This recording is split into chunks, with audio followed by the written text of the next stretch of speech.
Today, we're diving into one of the most controversial stories in American political history. A man who went from being the nation's hero to one of its most hated figures in just 4 years. That man is Herbert Hoover, the 31st President of the United States. He entered office full of promise in 1929, but by 1933, America was in ruins.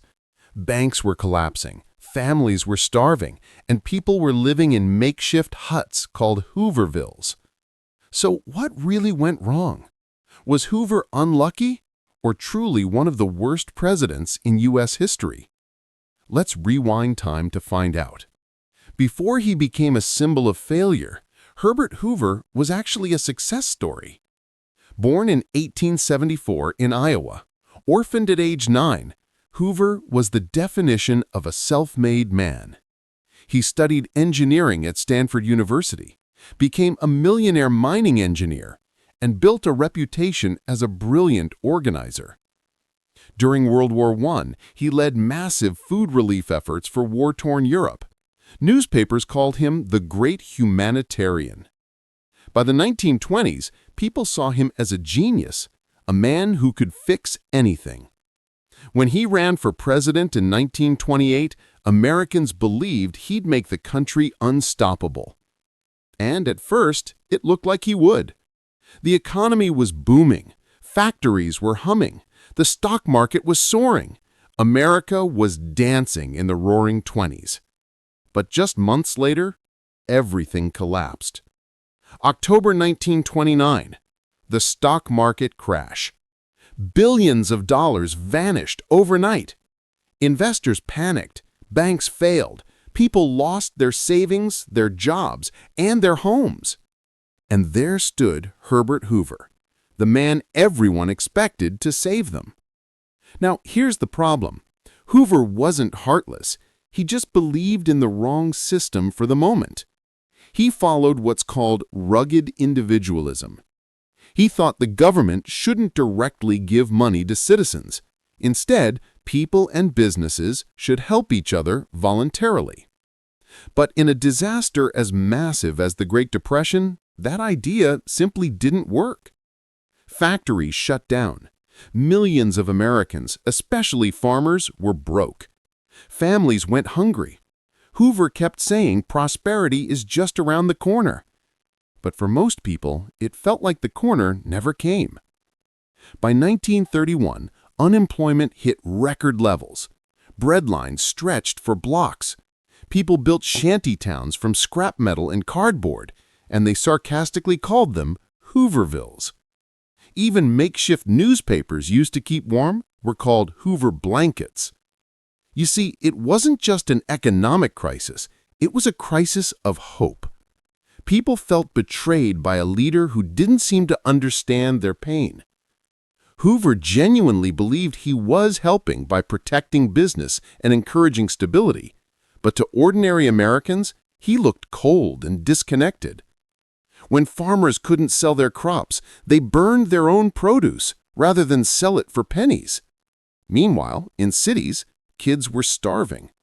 The contrast was unbearable. Let's break down what Hoover actually did. He raised tariffs through the Smoot-Hawley Act, 1930, a move meant to protect American jobs by taxing foreign goods. But it backfired horribly. Other countries retaliated, trade collapsed, and global depression deepened. He later created the Reconstruction Finance Corporation, basically a fund to lend money to banks, railroads, and big businesses. It was the right idea, but too late, and people were furious that he helped banks, not families. By 1932, with unemployment near 25%, things were boiling over. Then came the bonus army. Thousands of World War I veterans marched to Washington, D.C., demanding early payment of their promised bonuses. They set up camps near the Capitol, peaceful but desperate. Hoover refused to meet them.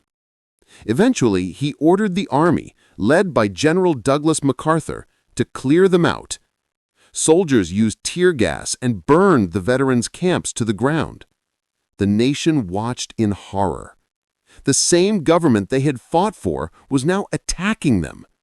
That single moment destroyed Hoover's reputation. To the public, he wasn't the great humanitarian anymore. He was the president who turned on his own people. When Hoover ran for re-election in 1932, he was doomed.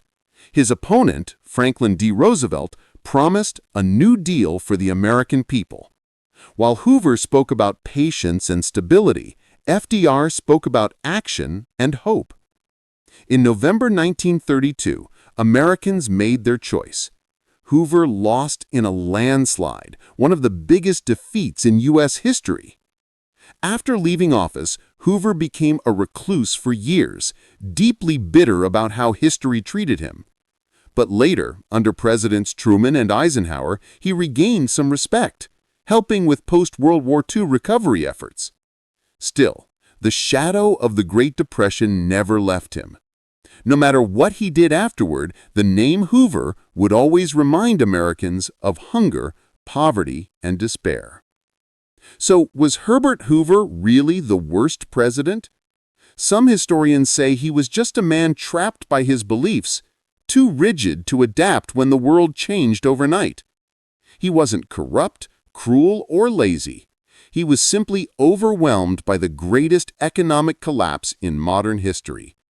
But leadership isn't just about doing your best. It's about doing what's needed. And in that sense, Hoover failed.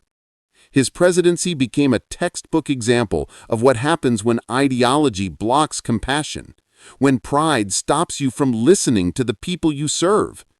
So, what do you think?